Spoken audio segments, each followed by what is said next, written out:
How does a single envelope on the courthouse steps erase years of marriage and turn the tables on the woman who thought she controlled the story? What happens when the man you humiliate in public answers with paperwork, not shouting, showing everyone there are consequences you can't delete? This is how one harmless affair became the start of my official end. I should have known something was wrong when Jonah ordered the cheapest wine on the menu. Not because he was cheap, God knows he'd spend $50 on Maya's art supplies without blinking, but because he was distracted, methodical, like he was checking items off some invisible list in his head. "This is nice," I said, adjusting my dress so it caught the restaurant's warm lighting. The riverside view was perfect, exactly the kind of backdrop that would photograph well. "Very romantic." Jonah nodded, cutting his salmon into precise squares. The reservation system worked efficiently. Efficiently? I laughed, but it came out sharper than I intended. Most husbands would say perfectly or beautifully. You sound like you're reviewing software. Sorry. He looked up, those grey eyes focusing on me for the first time all evening. "You look beautiful, Virelle. The dress is... it suits you." "Better." I smiled and reached for my phone, angling it to capture both of us with the river sparkling behind. "Say cheese, husband of mine." The photo turned out gorgeous, me radiant in emerald green, Jonah looking distinguished if a bit serious. I was already mentally crafting the caption when I heard familiar laughter from across the restaurant. Well, if it isn't the power couple themselves. Felix Arden approached our table with that easy confidence that made everyone in the room turn to look. Project manager at the non-profit where I coordinated arts programs, Felix had the kind of charisma that filled spaces. Broad shoulders, perfect smile, and the ability to make any conversation feel like the most important thing happening in the world. "Felix," I said, suddenly very aware of how the candlelight was hitting my face. "What brings you here?" "Client dinner just wrapped up." He gestured toward a table where two older women were gathering their purses. "Saw you two and couldn't resist saying hello. Anniversary, right?" 7 years, Jonah said quietly. 7 years of putting up with this one, Felix said, his hand landing briefly on my shoulder. "You're a saint, Jonah." The touch was nothing, friendly, casual, the kind of contact that happened a dozen times a day in office environments. But something about it felt different under the restaurant's intimate lighting, with my husband watching and Felix's cologne mixing with the wine on my tongue. "Oh, I'm not that bad," I said, leaning slightly into the touch before Felix's hand moved away. "Am I, honey?" Jonah's jaw tightened almost imperceptibly. "Virelle has many admirable qualities." Felix laughed. "Diplomatic. I like that." He pulled out his phone. "Mind if I grab a quick photo? You two look incredible." Before either of us could answer, Felix was snapping pictures, me laughing, radiant, Jonah looking like he was solving a particularly complex equation in his head. "Perfect," Felix said, already typing. "I'll tag you both. The whole office needs to see how gorgeous our arts coordinator looks tonight." After Felix left, the silence stretched between Jonah and me like a taut wire. "He's friendly," I said, cutting my chicken into smaller pieces than necessary. "Very." "You don't like him?" Jonah set down his fork. "I don't know him well enough to like or dislike him." "But you don't like that he likes me." "I don't like that you light up differently when he's around." The accusation hung in the air. I felt heat rise in my cheeks, part embarrassment, part anger, part something else I didn't want to examine too closely. "That's ridiculous," I said. "Felix is a colleague, a friend. I'm allowed to have friends, Jonah." "Of course you are. You're being paranoid." "Am I?" The question was quiet, but it carried weight. I looked at my husband, really looked at him. When had those lines appeared around his eyes? When had his dark hair started showing grey at the temples? He was 35, but he looked older. Tired. "Yes," I said firmly. "You are. Felix is just... he appreciates me. He sees me as more than just Maya's mom or your wife. He sees me as Virelle. I see you as Virelle. Do you? The words came out before I could stop them. When's the last time you told me I looked beautiful without me fishing for the compliment? When's the last time you seemed excited to be seen with me? Jonah was quiet for a long moment. I'm excited to be with you. I don't need an audience to prove it. But that was exactly the problem, wasn't it? Jonah loved me quietly, privately, in ways that didn't photograph well or generate comments or likes. Felix's attention was different, public, admiring, validating in ways that made me feel alive. We finished dinner in relative silence. Jonah paid the check with his usual efficiency, leaving exactly 20% tip. As we walked to the car, my phone buzzed with notifications. Felix had already posted the photo, and the likes were pouring in. Gorgeous couple, Marina had commented. Virelle, you're glowing, from someone in accounting. Lucky man, Jonah, from Felix himself. I showed Jonah the screen. See? People think we look happy. He glanced at the photo, me radiant and laughing, him looking like he was attending a funeral. Appearances can be deceiving, he said, opening my car door. That night, Jonah slept in his study. He claimed he had papers to grade, but I heard him moving around until well past midnight. The sound of filing cabinets opening and closing. The whisper of papers being organized. I lay in our bed, scrolling through the comments on Felix's post, feeling that warm glow of validation. 53 likes and counting. People saw me. People noticed me. People thought I was worth admiring. I didn't realize then that Jonah was already building his case. The morning after our anniversary dinner, I woke up to 17 new notifications.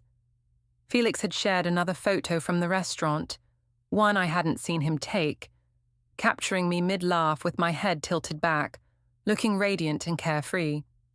The caption read, "Some people just light up a room. Lucky to work with such inspiring colleagues." I screenshotted it immediately and sent it to Marina with a string of heart-eye emojis. "Girl, you are glowing," she texted back. "Anniversary dinner treating you, right?" "Something like that," I replied, then added the photo to my own Instagram story with the caption, "Feeling appreciated." Jonah was already gone when I made it to the kitchen. Coffee made, Maya's lunch packed, a note on the counter. "Parent-teacher conference Thursday, 3:30, please confirm." Even his handwriting looked methodical. "Where's Daddy?" Maya asked, picking at her cereal. "He left early for work, sweetheart. Eat up." He didn't say goodbye. Something twisted in my stomach, but I pushed it aside. He was probably running late. At the office, the attention was intoxicating. 3 people stopped by my desk before 10 a.m. to comment on the photos. Felix himself appeared with coffee, my usual order, perfectly prepared. "Thought you might need fuel after such a glamorous evening," he said, perching on the edge of my desk in a way that felt both casual and intimate. "You're too sweet." I accepted the coffee, very aware that Nate from marketing was watching from across the room. "How was the rest of your client dinner?" "Boring compared to watching you two celebrate. 7 years, right? That's impressive." "Sometimes it feels like 70, I said, then immediately felt guilty. "I mean, marriage is work, you know." "I can imagine. Though if I had someone like you to come home to..." He let the sentence hang, smiling in a way that made my cheeks warm. After he left, I found myself checking my phone every few minutes. The likes kept climbing. Comments from college friends I hadn't talked to in years, former coworkers. Even my mother had liked the post, though she'd also sent a private message. "Beautiful photo, Mija, but maybe don't let that man get too comfortable touching you in public." I deleted the message without responding. By lunch, the photo had over 100 likes. I posted another, a selfie from my desk, with the caption, "Midweek motivation. Surround yourself with people who see your light." It wasn't subtle, but subtlety had never gotten me noticed. The validation was addictive. Every like, every comment, every heart-eye emoji felt like proof that I was still desirable, still worth pursuing. At home, I was just Virelle who forgot to buy milk and nagged Jonah about leaving dishes in the sink. Online, I was Virelle who glowed, who inspired, who deserved appreciation. That evening, Jonah was in his study again when I got home. The door was closed, but I could hear the printer running. When I knocked, he called out, "Just finishing up some work." "It's almost 7. Maya wants help with her art project." "Give me 10 minutes. But 10 minutes turned into 30, then an hour. By the time he emerged, Maya had finished her project alone and was watching cartoons with the defeated expression of a child who'd stopped expecting attention. "Sorry, sweetheart," Jonah said, settling beside her on the couch. "Let me see what you made." She showed him a drawing of our family, 3 stick figures standing in front of a house. But something was wrong with the proportions. The figure labeled Daddy was tiny compared to Mommy and Maya. "Why did you draw Daddy so small?" I asked. Maya shrugged. "He looks small lately." Jonah stared at the drawing for a long moment, his expression unreadable. The next day brought more attention. Felix had started liking every photo I posted within minutes of posting. He'd comment with fire emojis or simple, stunning responses that felt more intimate than they should. Other people noticed too. Marina texted, asking if there was something going on with my coworker, and even Nate made a joke about my fan club. I should have been more careful, should have recognized the signs that my online validation was becoming a problem. But the attention felt too good, filled a space I hadn't realized was empty. The wake-up call came Thursday afternoon. I was called into HR. "Virelle, please sit down," said Janet Morrison, our HR director. She was a no-nonsense woman in her 50s who'd seen every workplace drama imaginable. "We need to discuss some concerns that have been brought to our attention." My stomach dropped. "Concerns?" "About your social media presence and its intersection with workplace relationships." She turned her computer screen toward me. There was Felix's photo from the restaurant, blown up to show his hand on my shoulder, my face tilted toward his with obvious pleasure. "I don't understand the problem," I said, though my voice sounded thin. "This was taken at a public restaurant. I was with my husband. The problem isn't the photo itself, it's the pattern, the comments, the interactions, the perception being created among staff and clients who follow your accounts." She clicked through several screenshots, Felix's comments on my posts, my responses, other photos where we appeared together at work events. Laid out like this, it looked intimate, unprofessional. "Felix and I are colleagues," I said. "Friends. There's nothing inappropriate happening." "I'm sure that's true," Janet said diplomatically. "But perception matters in our line of work. We depend on donor trust and community respect. I need you to be more mindful of how your online presence reflects on the organization." It wasn't a formal reprimand, but it felt like one. I left her office burning with embarrassment and anger. Who had complained? Who had been screenshotting my posts and reporting them like some kind of social media spy? That evening, I found Jonah in the kitchen, methodically preparing Maya's lunch for the next day. Turkey sandwich cut diagonally, apple slices in a container, juice box tucked into the side pocket. "Did you report me to HR?" I asked without preamble. He looked up, genuinely confused. "What?" "Someone's been monitoring my social media, taking screenshots, complaining to Janet about my posts." "I don't monitor your social media, Virelle. But you don't like what you see when you do look." He set down the sandwich and faced me fully. "I don't like that my wife seems happier in photos with her coworker than she does at home with her family." "That's not true." "Isn't it?" He pulled out his phone and navigated to my Instagram. "Here's you with Felix at the donor event last month. Here's you with Felix at the coffee shop. Here's you alone, talking about surrounding yourself with people who see your light. When's the last time you posted a photo of us, of Maya, of anything that doesn't somehow involve him or relate to feeling unappreciated?" I stared at the screen, seeing my post through his eyes. He was right, and that made it worse.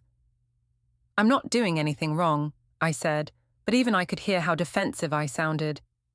I didn't say you were doing anything wrong. I said you seem happier somewhere else. That night, my phone buzzed with a calendar alert.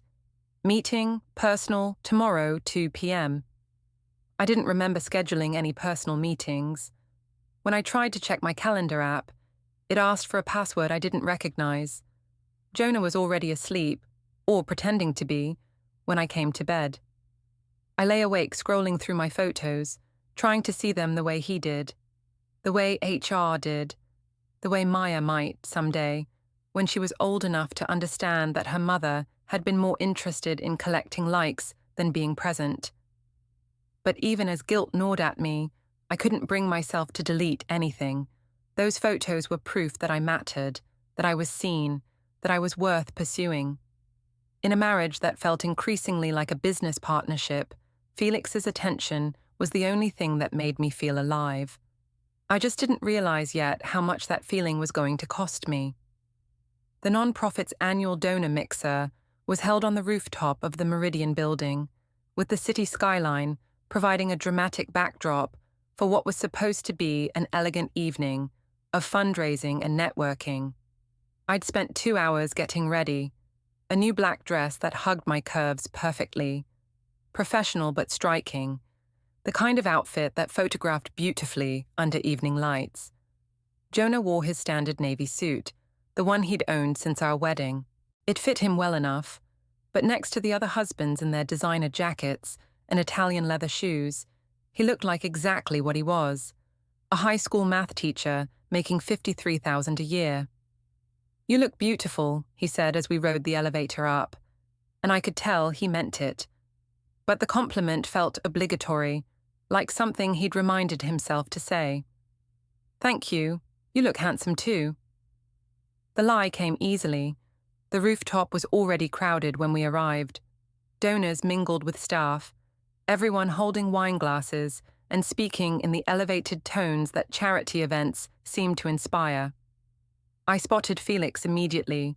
He had that quality, the ability to command attention without trying. He was talking to Margaret Caldwell, one of our biggest donors, making her laugh in a way that suggested the evening's fundraising goals were well within reach. "Virelle," Marina appeared at my elbow, looking stunning in emerald green. "You made it, and Jonah, so good to see you." Jonah nodded politely. "Marina, nice event." "Isn't it? Felix really outdid himself with the planning. Speaking of which," she gestured toward the bar area where Felix was now approaching, 2 wine glasses in hand. "For the lady who makes all our events beautiful," Felix said, offering me a glass of champagne. "Jonah, can I get you something?" "I'm fine, thank you." Felix's attention returned to me immediately. "That dress is incredible. You're going to steal focus from the city view." I laughed, feeling that familiar warmth spread through my chest. "You're terrible. Terribly honest." His eyes held mine for a beat too long before he turned to Jonah. "You're a lucky man." "So I've been told," Jonah replied, his tone neutral. As the evening progressed, I found myself gravitating toward Felix's orbit. He was the center of every conversation, effortlessly charming donors and making them feel like the most important people in the room. When he introduced me to potential sponsors, he did it with genuine pride. "This is Virelle McGann, our arts program coordinator. She's the creative genius behind all our community outreach initiatives." It felt incredible to be seen that way, not as someone's wife or mother, but as a professional in my own right. When Margaret Caldwell asked detailed questions about my programs, I answered with confidence and passion, very aware that Felix was watching with approval. "Brilliant," he murmured when Margaret moved on to speak with someone else. "You're absolutely brilliant." The compliment made me glow. When was the last time Jonah had called me brilliant? When was the last time he'd looked at me the way Felix was looking at me now? Like I was fascinating, accomplished, worth celebrating. "Dance with me," Felix said as the string quartet began playing something slow and romantic. I glanced around for Jonah and spotted him near the silent auction tables, studying the items with the same methodical attention he gave everything else. He wasn't socializing, wasn't networking, wasn't doing anything to help my career or our social standing. "I'd love to," I said. Felix's hand settled on my waist as we moved to the small dance floor. He was a good dancer, confident, leading without being pushy, making me feel graceful and elegant. Other couples joined us, but I felt like we were the ones people were watching. "You're wasted in that marriage," Felix said quietly, his breath warm against my ear. The words should have shocked me, should have made me step away, remind him that I was here with my husband, that this conversation was inappropriate. Instead, they sent electricity through my entire body. "Felix, I'm serious. You're incredible, Virelle. You deserve someone who sees that." His hand pressed slightly firmer against my back, and I didn't pull away. Couldn't pull away. The validation was intoxicating. Here was the successful, attractive man telling me everything I'd been desperate to hear. "People are watching," I said, but I didn't step back. "Let them watch. Let them see how beautiful you are." I caught sight of Jonah across the room. He was standing perfectly still, holding his untouched wine glass, staring directly at us. His expression was unreadable, but something in his posture, the rigid set of his shoulders, the way he held his head, made my stomach clench with guilt. But Felix spun me then, and the guilt dissolved into laughter and champagne bubbles and the heady rush of being desired. When the song ended, Felix kept his arm around my waist as we walked back toward the bar. "Let me get us another drink. I should check on Jonah." "Jonah's fine. He's—" Felix glanced toward where my husband had been standing, but the spot was empty. "He's around somewhere."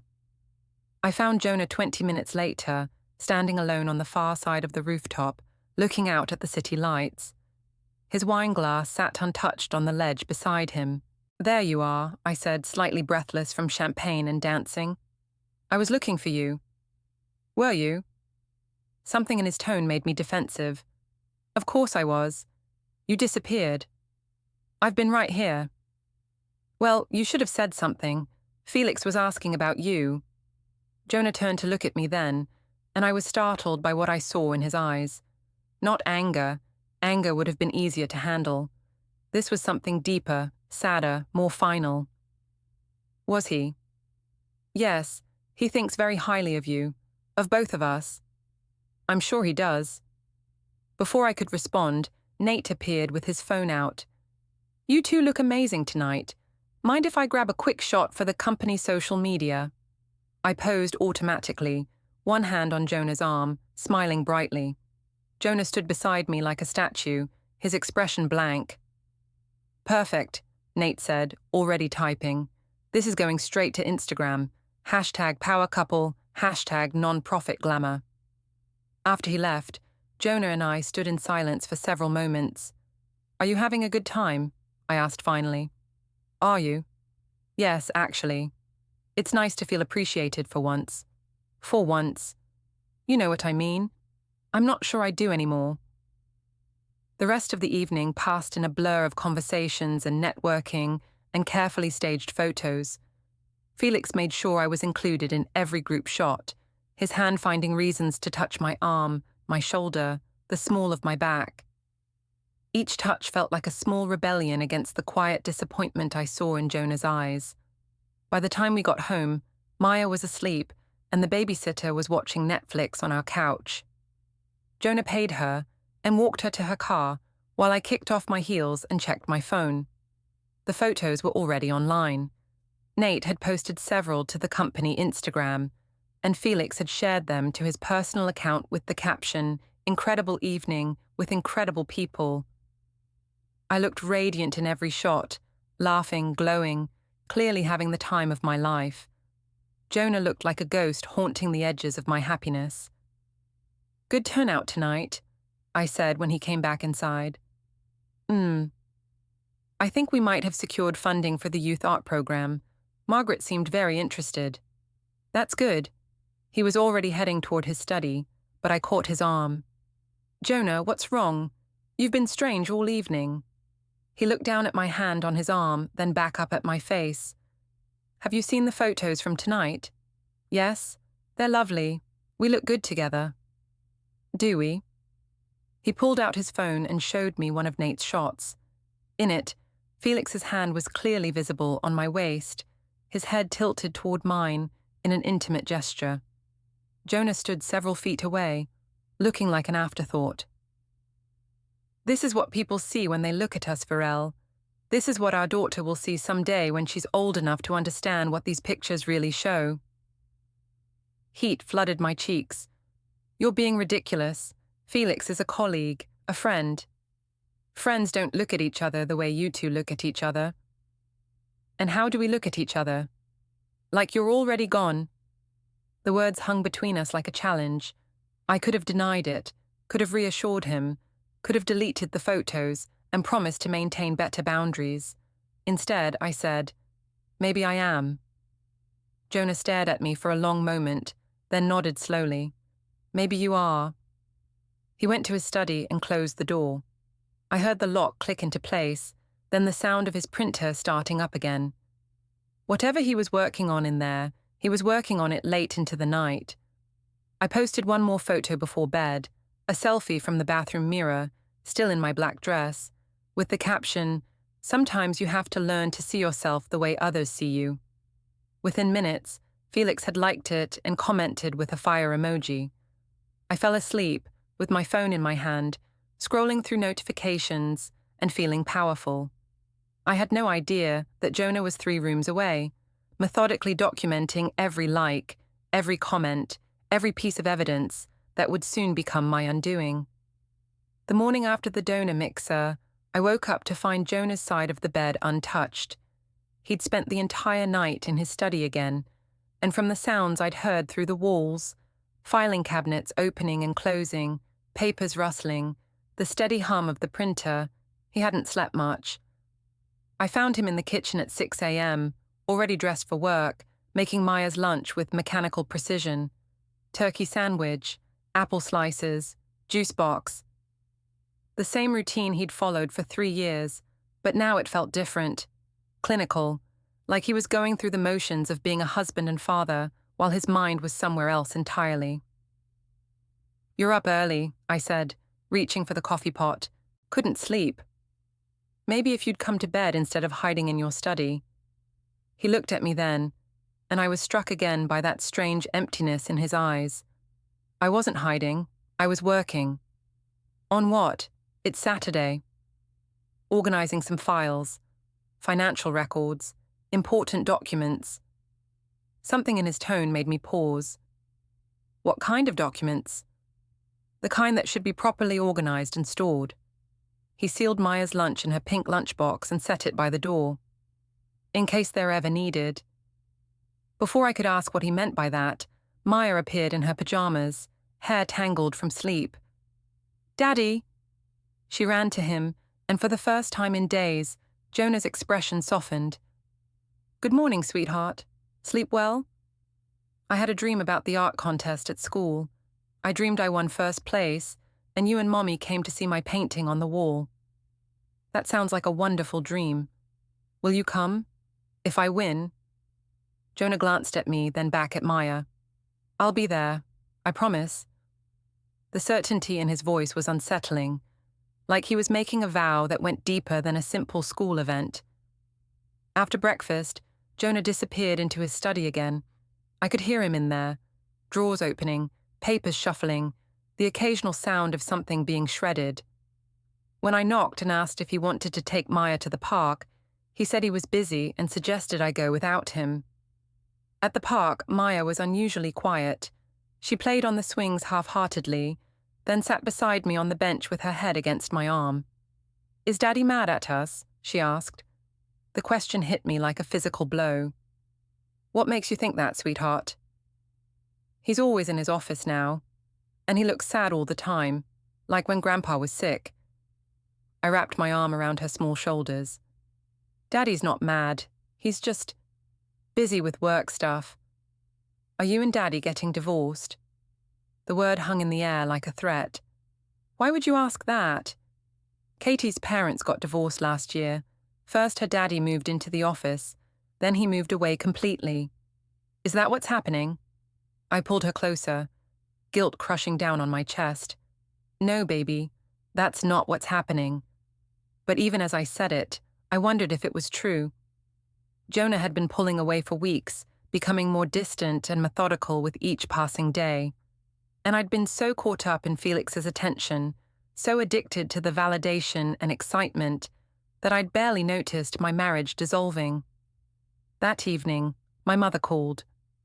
Rosa Megan had never been one to mince words, and tonight was no exception. Mija, I saw the photos from your work party. They turned out nice, didn't they? Felix is a great photographer. Felix is the man with his hands on you while your husband stands there looking like he wants to disappear. Heat flooded my cheeks. Mama, it wasn't like that. We were just dancing. It was a work event. I've been married to your father for 35 years, Virelle.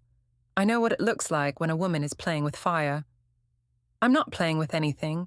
Felix is a colleague, a friend. Friends don't look at married women the way that man looks at you. And married women don't glow like that for anyone except their husbands. You're being dramatic. Am I? When's the last time you posted a photo of Jonah, of Maya, of your actual family, instead of this man who's clearly trying to steal you away? I wanted to argue, but the words stuck in my throat. When was the last time I'd posted about my family? When was the last time I'd looked at Jonah the way I looked at Felix? I have to go, Mama. Virelle, listen to me. Whatever you think you're doing, whatever excitement you think you're finding, it's not worth destroying your family. That little girl needs her parents together. And Jonah is a good man. Don't throw that away for some fantasy. After I hung up, I found Jonah in his study. The door was open for once, and I could see him sitting at his desk with files spread around him like he was preparing for battle. Bank statements, credit card records, printed emails, phone bills, everything organized into neat piles with colored tabs. What is all this? I asked from the doorway. Documentation. Of what? He looked up at me, and something in his expression made my stomach clench. Everything. Financial records, communication logs, photographs, social media activity, a complete record of our marriage and its evolution. Why? Because records matter, Virelle. Evidence matters, truth matters, even when people try to rewrite it. I stepped into the room, looking at the organized chaos around him. This is insane, Jonah. You're acting like we're enemies. Aren't we? The question was quiet, but it hit like a slap. Of course not. We're having problems, yes, but we're not enemies. Then why do I feel like I'm living with someone who wishes I would disappear? I stared at him, this methodical man who was documenting our life like it was evidence in a criminal case. I don't wish you would disappear. Don't you? He gestured to one of the files. Here's your social media activity for the past 2 months. 47 posts featuring or mentioning Felix Arden. 3 posts featuring or mentioning me. 0 posts featuring Maya that don't also include commentary about feeling unappreciated or needing to find yourself. You've been stalking my social media. I've been paying attention to my wife's public statements about her life and marriage. There's a difference. He opened another file. Here's your text message log. In the past month, you've exchanged over 300 messages with Felix. You've sent me 47, most of them about logistics and scheduling. The numbers felt impossible, but looking at the printed records, I could see he was right. When had Felix and I started texting so much? When had those conversations become more important than the ones I should have been having with my husband? You had no right to access my phone records. I have every right to access our family phone records. Records I pay for. Records that show exactly where your attention and energy have been focused. I wanted to argue, but the evidence was overwhelming. Laid out like this, my behavior looked exactly like what it was, an emotional affair that was rapidly becoming something more. I'm going to bed, I said. Virelle. His voice stopped me at the door. I want you to know that I understand. Understand what? Why you're doing this? Why Felix appeals to you? He's exciting, charming, successful. He makes you feel special in ways I haven't been able to lately. Tears prick my eyes. Jonah. But I also want you to understand something else. I've been a good husband to you, a good father to Maya. I've been faithful, supportive, present. I've built a life with you, not just a series of moments designed to look good on social media. He gestured to the files around him. And if you choose to throw that away for whatever fantasy Felix is selling you, I'm going to make sure everyone knows exactly what happened. Not my version of events, not your version. The documented, verifiable truth. A chill ran down my spine. Are you threatening me? I'm informing you. There's a difference. That night, I lay in bed scrolling through my text messages with Felix. Jonah was right. There were hundreds of them. Casual conversations that had gradually become more intimate, more frequent, more important to me than the silence that had settled over my marriage. Thinking about you, Felix had texted earlier that evening, along with a photo of the sunset from his apartment balcony. Thinking about you too, I'd replied. Looking at it now, with Jonah's files fresh in my mind, the exchange felt both thrilling and terrifying. I was standing on the edge of something that would change everything, and I wasn't sure I had the strength to step back. My phone buzzed with a calendar alert. Paper drop, Monday, 4:05 p.m. I didn't remember scheduling anything called a paper drop. When I tried to check my calendar app, it asked for a password I didn't recognize. From down the hall, I could hear the printer running in Jonah's study. Whatever documentation he was building, he was still adding to it.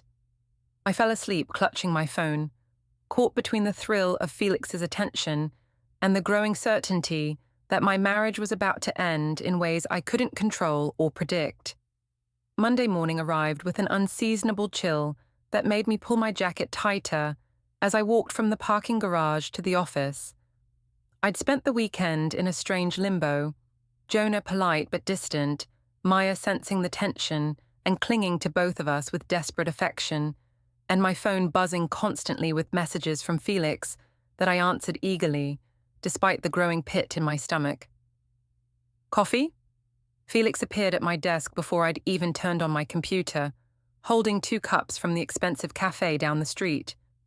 You're an angel, I said, accepting the perfectly prepared latte. How was your weekend? Quiet, lonely. He perched on the edge of my desk, close enough that I could smell his cologne. Kept thinking about Friday night. You looked incredible. The compliment sent warmth through my chest, but it was followed immediately by guilt. Maya's question from the park echoed in my mind. Are you and Daddy getting divorced? Felix, we need to be careful. People are starting to notice. Let them notice. His hand covered mine on the desk. You deserve to be noticed, Virelle. You deserve to be appreciated. Before I could respond, Nate walked by with an exaggerated whistle. Get a room, you two. Felix laughed, but I pulled my hand away, heat flooding my cheeks. Nate, it's not like that. Sure it's not. Nate winked and kept walking, but I could see him pulling out his phone, probably to text someone about what he'd witnessed. The morning passed in a blur of meetings and phone calls, but I couldn't shake the feeling that everyone was watching me differently. Conversation stopped when I entered rooms. Coworkers exchanged glances when Felix and I interacted. Even Janet from HR nodded at me, with what looked like disapproval when we passed in the hallway. At lunch, Marina cornered me in the break room. Girl, we need to talk, she said, closing the door behind her. About what? About the fact that you're about to blow up your entire life for a man who's not worth it. The bluntness of her statement caught me off guard. What are you talking about? Felix, Virelle. I'm talking about Felix and the way you've been acting like a teenager with her first crush instead of a married woman with a child. That's not... It is exactly what you're doing. Marina sat across from me, her expression serious. I've been your friend for 5 years. I've watched you build a life with Jonah, seen you happy and stable and grounded. And now you're throwing it all away for what? Some excitement, some validation. You don't understand. I understand perfectly. Felix is charming and attractive, and he makes you feel special. But he's also a player, Virelle. He's not looking for a wife and stepmother. He's looking for fun, and when the fun gets complicated, he'll disappear. The words stung because part of me recognized their truth. You're just jealous. Marina laughed, but there was no humor in it. Jealous of what? Of watching my friend destroy her marriage for a fantasy. Of seeing a good man like Jonah get humiliated while his wife parades around with another man. Of knowing that little Maya is going to pay the price for her mother's midlife crisis. Tears pricked my eyes. It's not a midlife crisis. Then what is it? Because from where I'm sitting, it looks like you've decided that being a wife and mother isn't exciting enough, so you're willing to sacrifice your family for whatever Felix is offering. He sees me, Marina. He appreciates me. He makes me feel alive. And Jonah doesn't? I was quiet for a long moment. Jonah sees me as Maya's mother, as his wife, as someone who fits into his organized, predictable life. Felix sees me as Virelle. You are Maya's mother. You are Jonah's wife. Those aren't limitations. They're the most important parts of who you are. But that was exactly the problem. I didn't want to be just those things anymore.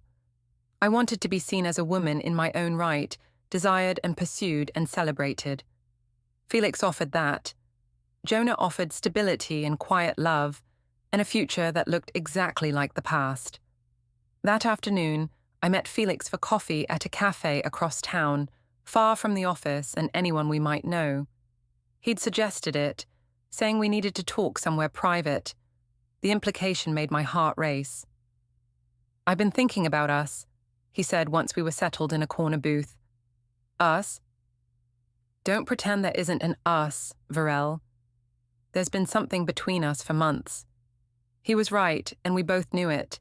The flirting, the touching, the constant texting, it had all been building toward this moment. I'm married, Felix. Are you? Because from where I sit, it looks like you're trapped in a marriage that doesn't fulfill you. His hand reached across the table to cover mine. You're incredible, Virelle. You're beautiful and talented and full of life. You deserve someone who sees that, who celebrates it. And you think you're that someone? I know I am. The confidence in his voice was intoxicating. Here was this successful, attractive man telling me everything I'd been desperate to hear. That I was special, that I deserved better, that I shouldn't have to settle for quiet love and predictable happiness. What are you saying, Felix? I'm saying that life is short. I'm saying that you get one chance to be truly happy, and if you don't take it, you'll regret it forever. His thumb traced circles on the back of my hand. I'm saying that I'm falling in love with you, and I think you're falling in love with me too.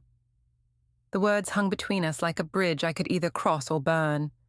Everything in my life had led to this moment, the growing distance with Jonah, the excitement of Felix's attention, the feeling that I was disappearing into the roles of wife and mother without anyone seeing the real me.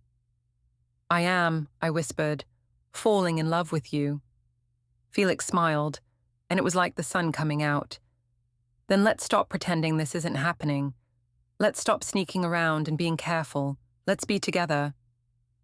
I can't just leave my marriage, Felix. I have Maya to think about. Maya will be fine. Kids are resilient. And she deserves a mother who's happy, who's living authentically instead of going through the motions. He made it sound so simple, so reasonable, as if choosing love over duty was not only acceptable but necessary. I need time to think. Of course, but don't think too long, Virelle. Opportunities like this don't come around often. That evening, I found Jonah in the kitchen, preparing dinner with his usual methodical approach. Chicken breast seasoned and ready for the oven, vegetables chopped into uniform pieces, Maya's homework spread on the counter where he could help her while he cooked. How was your day? He asked without looking up. Fine, busy. The Henderson account? I'd forgotten about the Henderson account entirely. Still working on it. He nodded, but something in his expression suggested he knew I was lying. Maya bounced into the kitchen, backpack trailing behind her. "Daddy, I need help with math." "Of course, sweetheart. Show me what you're working on." I watched them together, Maya explaining her confusion with animated gestures, Jonah listening patiently and guiding her through the problems step by step. He was a good father, a good man, the kind of person who showed love through actions rather than words, through consistency rather than grand gestures. But as I stood there watching them, all I could think about was Felix's hands on mine, his voice saying he was falling in love with me, the promise of a life that felt alive instead of simply stable. My phone buzzed with a text from Felix. "Still thinking about this afternoon? Can't wait to see where this goes." I typed back quickly. "Me too." When I looked up, Jonah was staring at me with an expression I couldn't read. "Everything okay?" I asked. "Everything's perfect," he said, but his tone suggested otherwise. That night, as I lay in bed scrolling through Felix's social media posts, I found myself. The courthouse steps felt cold under me as I clutched the divorce papers, Jonah's calm words still ringing. "You chose him over us. Now live with it." Felix had vanished the moment consequences arrived. His "I care about you" had dissolved into silence. Jonah had documented everything: texts, photos, credit card charges for secret dates, witness statements from coworkers who'd seen us together. He'd hired a PI, changed the locks, secured temporary custody of Maya. The papers were thorough, legal, final. I called Felix, straight to voicemail. Marina didn't answer. My mother's line rang endlessly. Alone on those steps, I read Jonah's affidavit. Every lie I'd told, every night I'd claimed late work while meeting Felix, every time Maya asked why Mommy was always on her phone. Jonah hadn't been blind. He'd been patient, then methodical. While I chased feeling alive, he'd protected our daughter from the chaos I created. Maya's face flashed in my mind, her confusion when I came home late, her quiet, "Why is Daddy sad?" I told myself she was fine. She wasn't. I stood, legs unsteady, and walked to my car. No home to return to, no husband, no lover, just papers and the wreckage of choices I'd made thinking they were harmless. That night in a cheap motel, I stared at the ceiling. Jonah had been right. I'd chosen myself over everyone else. The excitement with Felix was gone. What remained was emptiness and the slow realization that validation from a stranger wasn't worth losing my family. The next morning, I called a lawyer. Not to fight, but to understand my rights and start rebuilding. Maya deserved better than a mother who chased fantasies. I had to become someone worthy of her trust again, even if it took years, even if Jonah never forgave me. I'd wanted to feel seen. Instead, I'd made myself invisible to the people who mattered most. Now, the only path left was forward. Honest, accountable, alone. And for the first time, that felt like the beginning of something real.